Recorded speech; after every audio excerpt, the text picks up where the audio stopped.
Welcome to thoughts Cookhouse. இன்னைக்கு நம்ம சூப்பரான டோனட் ரெசிபி தாங்க பார்க்க போகிறோம். வீடியோக்குள்ளே போகிறதுக்கு முன்னாடி நம்ம சேனலை சப்ஸ்கிரைப் பண்ணாதவங்க மறக்காமல் சப்ஸ்கிரைப் பண்ணிவிட்டு பக்கத்தில் இருக்கிற பெல் ஐக்கானையும் ப்ரெஸ் பண்ணுங்கள். அப்படியே அதில் ஆல் அப்படிங்கிற நோட்டிஃபிகேஷனையும் கொடுக்க மறந்துடாதீங்க. நம்ம சேனலில் வர்ற ரெசிபிஸ் எல்லாமே 100% சக்ஸஸ்ஃபுல்லாக வருங்க. கண்டிப்பாக நீங்கள் ட்ரை பண்ணி பாருங்கள். இன்றைக்கி இதை எப்படி செய்கிறதுன்னு நம்ம பார்த்துடலாம். ஒரு பவுலில் 2 டீஸ்பூன் அளவுக்கு இன்ஸ்டன்ட் ஈஸ்ட் எடுத்துருக்கேங்க.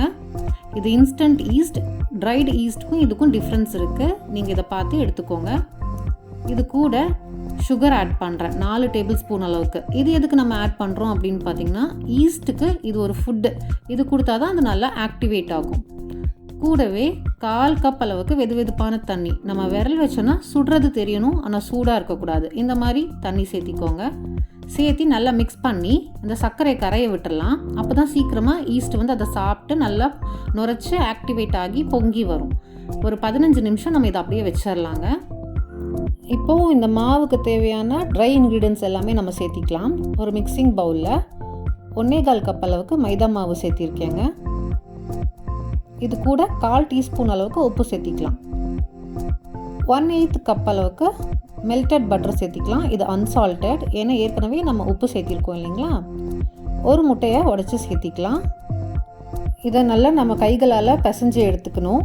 இன்றைக்கி நான் வந்து பீட்டரில் வரக்கூடிய ஆட்டா நீடிங் அட்டாச்மெண்ட் இருக்கு இல்லைங்களா, இதை வச்சு எப்படி நீட் பண்ணலாம் அப்படின்னு காமிக்க போகிறேன். இந்த அட்டாச்மெண்ட் ஃபிக்ஸ் பண்ணிவிட்டேன். பீட்டர் ஆன் பண்ணிவிட்டு நம்ம வந்து அப்படியே கொஞ்சம் நேரம் மிக்ஸ் பண்ணி விட்டுடலாம். ஃபஸ்ட்டு இந்த முட்டை மாவு எல்லாமே கலந்துருச்சு. இப்போ பாருங்கள், நம்மளோட ஈஸ்ட் நல்லா ஆக்டிவேட் ஆகி மேலே நல்லா நுரையாக இருக்குது பாருங்கள். இந்த மாதிரி ஆக்டிவேட் ஆகியிருக்கணும். இதை கலந்து விட்டு நம்ம கொஞ்சம் கொஞ்சமாக சேர்த்தி இந்த டோனட்கான மாவை நல்லா ஸ்டிக்கியாக நம்ம ரெடி பண்ணிக்கலாம். மாவு நல்லா ஸ்டிக்கியாக இருந்தால் மட்டும்தான் டோனட் நல்லா சாஃப்டாக ஃப்ளஃபியாக வருங்க. ஈஸ்ட்டு பேட்சஸில் சேர்த்திக்கோங்க, ஒட்டுக்காக சேர்த்தி மட்டும் பிசைஞ்சிட வேண்டாம். இப்போ பாருங்கள், கடைசியில் கொஞ்சமாக எண்ணெய் கையில் எடுத்துகிட்டு நான் இதெல்லாம் உருட்டி எடுத்துக்க போகிறேன். ஏன்னா மாவு நல்லா ஸ்டிக்கியாக வந்திருக்கு, கையில் ஒட்டும். அதுக்காக நம்ம இந்த மாதிரி எண்ணெய் தடவி நல்லா உருட்டி எடுத்துக்கலாம். நல்லா சாஃப்டாக இருக்குங்க இந்த டோ. பார்த்திங்கன்னா எவ்வளோ சாஃப்டாக இருக்குது பாருங்கள். இதை மூடி வச்சு ஒரு 30 நிமிஷம் நம்ம வந்து ப்ரூஃபிங்காக வச்சிடலாம். 1/2 மணி நேரம் ஆனோடனே நல்லா சாஃப்டான டோவாக ரெடி ஆயிடுச்சுங்க. இப்போ நம்ம இதை வந்து சப்பாத்தி கட்டையை வச்சு தேய்ச்சிக்கலாம். இதில் வந்து நம்ம கொஞ்சமாக எண்ணெய் தடவி தேய்ச்சிக்கலாம். ஏன்னா அது ஸ்டிக்கியாக இருக்கிறனால நம்மளோட ரோலிங் பின்னில் ஒட்டும். ஒரு 5 mm திக்னஸ், அதாவது 1/2 சென்டிமீட்டர் திக்னஸ்க்கு நம்ம தேய்ச்சிக்கலாம். நான் இங்கே இந்த டோனட் கட்டரை வந்து மைதா மாவில் டிப் பண்ணி எடுத்திருக்கேன். அப்போ தான் ஓரங்கள் கட் பண்ணி எடுக்கும்போது இதில் ஒட்டாமல் வரும். இப்படி கட் பண்ணிவிட்டு கொஞ்சம் ஷேக் பண்ணணும். அப்போ தான் அந்த ஷேப் நல்லா வருங்க. பார்த்திங்களா, அந்த மாவு எல்லாமே அதில் ஒட்டி நம்ம டோனட் கட்டர்லேருந்து விட்டுருச்சு. டோனட் கட்டர் இல்லாதவங்க நார்மலாக இருக்கக்கூடிய மூடி, ஏதாவது பாக்ஸு ஏதாவது ஒரு மூடி எடுத்துக்கோங்க. இந்த மாதிரி கட் பண்ணிக்கலாம். நமக்கு தேவையான சைஸில் நம்ம கட் பண்ணிக்கலாங்க. ஸ்மால் சைஸு, மீடியம் இல்லை லார்ஜ், அந்த மாதிரி. நான் டோனட் கட்டர் யூஸ் பண்ணியிருக்கிறது மீடியம் சைஸு. இப்போ இந்த மூடிக்கு நடுவில் ஹோல்ஸ் போடுறதுக்காக நான் என்னுடைய நாசில், கேக் நாசில் இருக்கு இல்லைங்களா, அதை மைதா மாவில் டிப் பண்ணி இந்த மாதிரி சென்டரில் ஹோல்ஸ் போட்டிருக்கேன். சென்டரில் போடக்கூடிய அந்த ஹோல்ஸ் வந்து கொஞ்சம் பெருசாக இருக்கணும். ரொம்ப குட்டியாக இருந்ததுன்னா டோனட் அந்த ஷேப் வந்து ஒட்டி வந்துருங்க. நம்ம உளுந்து வடை மாதிரி நல்லா நடுவில் ஓட்ட போட்ட மாதிரி இருக்கணும். மீதமுள்ள மாவை எடுத்துகிட்டு மறுபடியும் இதே மாதிரி உருட்டி நம்ம கட் பண்ணி எடுத்துக்கலாம். ரொம்ப சாஃப்டாக இருக்கும். இதை பார்த்து ஹேண்டில் பண்ணி எடுங்க. நடுவில் இருக்கக்கூடிய அந்த கட்டிங்கை எடுத்துடலாம். அதை பாப்ஸ் மாதிரி நம்ம ஃப்ரை பண்ணி கூட எடுத்துக்கலாம். இதை எடுத்து அப்படியே நம்ம வந்து பட்டர் பேப்பர் மேலே ஒரு பிளேட்டில் வச்சிடலாம். அப்படி இல்லைன்னா மைதா மாவு தூவின ஒரு பிளேட் மேலே இதை நம்ம அரேஞ்ச் பண்ணி வச்சுக்கலாங்க. இதே மாதிரி எல்லாம் ரெடி பண்ணியாச்சு. கடைசியில் கொஞ்சமாக மாவு இருக்கும். கண்டிப்பாக அதை நம்ம உருட்டி கட் பண்ண முடியாது. அதை வந்து இந்த மாதிரி சின்ன சின்ன பால்ஸாக ரெடி பண்ணிக்கோங்க. ஒரு மீடியம் சைஸில் சின்ன சின்ன பால்ஸாகவே ரெடி பண்ணுங்கள். அது வந்து ப்ரூஃப் ஆகி பெருசாகிடும். இதை என்ன பண்ணலான்னு சொல்கிறேன் பாருங்கள். ஒவ்வொரு பாலையும் ஒரு சைடில் தண்ணியில் இப்படி டிப் பண்ணி இந்த மாதிரி ரவுண்ட் பண்ணி பூ மாதிரி ஷேப் பண்ணிக்கலாம். இந்த மாதிரி ஒரு 2 டோனட் நான் பண்ணியிருக்கேன். ஃப்ளார் டோனட்னு நம்ம சொல்லிக்கலாம். இப்போ இதை மூடி வச்சு ஒரு 30 நிமிஷம் நம்ம வந்து ப்ரூஃபிங்காக மறுபடியும் வச்சுட்டோம். இப்போ பாருங்கள் எந்த அளவுக்கு உப்பி வந்திருக்கு அப்படின்னு சொல்லிட்டு. சென்டரில் அந்த ஹோல்ஸ் எல்லாமே இருக்குது பார்த்தீங்களா, இந்த மாதிரி அகலமாக இருக்கணும். இப்போது இது ஃப்ரை பண்ணுறதுக்காக கடாயில் எண்ணெய் சூடு பண்ணிக்கலாம்.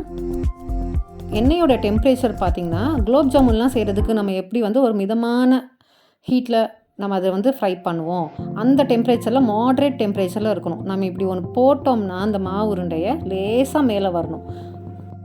இப்படி இருந்தால் மட்டும்தான் இந்த டோனட் வந்து உள்ளே நல்லா குக் ஆகி வெளியில் நல்லா கோல்டன் ப்ரௌனில் லைட்டாக கிறிஸ்பி லேயரோடு வருங்க. நம்ம ஹை டெம்பரேச்சரில் போட்டுட்டோன்னு வைங்களேன், சீக்கிரமாக கலர் மாறிடும், அப்புறம் கருகுன மாதிரி ஆயிரும், உள்ளே குக் ஆகி இருக்காது. ஸோ இந்த மாதிரி நம்ம ஃப்ரை பண்ணணும். டோனட்டை பேக்கிங் கூட பண்ணிக்கலாம், ஓடிஜியில் வச்சு பேக் கூட பண்ணிக்கலாம். நான் இன்றைக்கி ஓடிஜி இல்லாமல் டீப் ஃப்ரை எப்படி பண்ணுறதுன்னு தாங்க காமிச்சிருக்கேன்.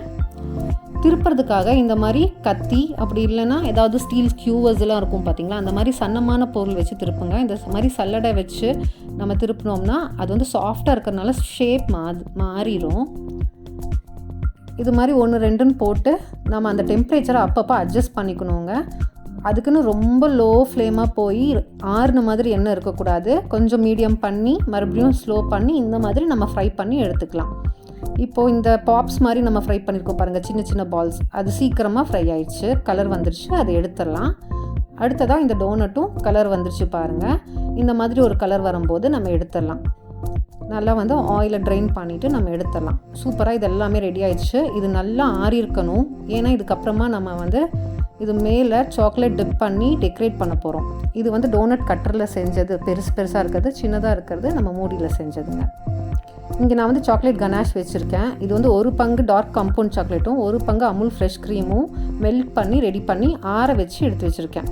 இந்த சாக்லேட் கனாஷ் வந்து ஆறி இருக்கணும், அதே மாதிரி டோனட்டும் ஆறி இருக்கணும். அப்போ தான் இது நல்லா இதில் கோட் ஆகும். டோனட் சூடாக இருந்தால் இதில் கோட் ஆகாதுங்க, அந்த கனாஷ் வந்து ஸ்லிப் ஆகி வந்துடும். இந்த சாக்லேட் கனாஷ் இல்லை அப்படிங்கிற பட்சத்தில் நம்ம மில்க் மெய்டில் கூட டிப் பண்ணி எடுத்துக்கலாம். நம்மளுக்கு லைட்டாக சாப்பிடும்போது ஒரு ஸ்வீட்னஸ் வேணும், அதுக்காக தான் நம்ம இப்படி பண்ணுறோம். அப்படி இல்லைன்னா சர்க்கரை கூட பவுடர் பண்ணி அதில் டிப் பண்ணி நம்ம நார்மலாக சாப்பிட்டுக்கலாம். நான் இங்கே நிறைய டிஃப்ரெண்ட்டான ஸ்ப்ரிங்கிள்ஸ் யூஸ் பண்ணி மேலே டெக்கரேட் பண்ணியிருக்கேன். எல்லாமே டெக்கரேஷனுக்காக தான். இந்த சில்வர் கலரில் எடிபிள் சுகர் பால்ஸு, இது எதுவுமே இல்லாதவங்க வீட்டில் இருக்கக்கூடிய நட்ஸை நல்லா ஃபைனாக சாப் பண்ணி கூட மேலே ஸ்ப்ரிங்கிள் பண்ணிக்கோங்க. ஒன்றில் பார்த்திங்கன்னா நான் கிளிட்டர் யூஸ் பண்ணியிருக்கேன். விப்பிங் க்ரீம் கூட நம்ம இதில் வந்து டிசைன் பண்ணிக்கலாம், நம்மளோட சாய்ஸ் தாங்க. ஓவராலாக நம்ம சாப்பிடும்போது நல்ல ஒரு மைல்டான ஸ்வீட்னஸ் இருக்கணும். ரொம்ப மைல்டாக இருக்குங்க, சாப்பிட்றதுக்கு ரொம்ப டேஸ்டியாக இருக்கும், சாஃப்டாகவும் இருக்கும். கண்டிப்பாக இதை நீங்கள் வீட்டில் ட்ரை பண்ணி பாருங்கள். இதை நீங்கள் ரெடி பண்ணிவிட்டு அப்படியே ரூம் டெம்பரேச்சர்லேயே ஏர்டைட் பாக்ஸில் போட்டு வச்சு 2-3 டேஸ்க்கு நீங்கள் யூஸ் பண்ணிக்கலாம். ஃப்ரிட்ஜில் வைக்காதீங்க, வச்சிங்கன்னா ஹார்ட் ஆயிரும், அந்த சாஃப்ட்னஸ் கம்ப்ளீட்டாக போயிடும். எவ்வளோ சூப்பராக இருக்குது பாருங்கள், குழந்தைங்களுக்குலாம் கண்டிப்பாக பிடிக்கும். நான் இதை பிரித்து காமிக்கிறேன் பாருங்கள், எவ்வளோ சாஃப்டாக இருக்குதுன்னு சொல்லிட்டு. உள்ளே எப்படி குக் ஆகிருக்குன்னு பார்த்தீங்களா, நல்லா ஒரு பன் மாதிரி. இதோட டேஸ்ட் எப்படி இருக்குன்னு கேட்கலாம். மஸ்து மஸா, சூப்பராக இருக்குங்களாம்மா, ரொம்ப ரொம்ப சூப்பராக இருக்குங்க. ஈஸியாக நம்ம ஓடிஜி இல்லாமல் வீட்டிலையே இந்த மாதிரி ஃப்ரை பண்ணி டோனட் செஞ்சலாம். கண்டிப்பாக ட்ரை பண்ணி பார்த்து உங்கள் ஃப்ரெண்ட்ஸ் கூடயும் ஷேர் பண்ணுங்கள்.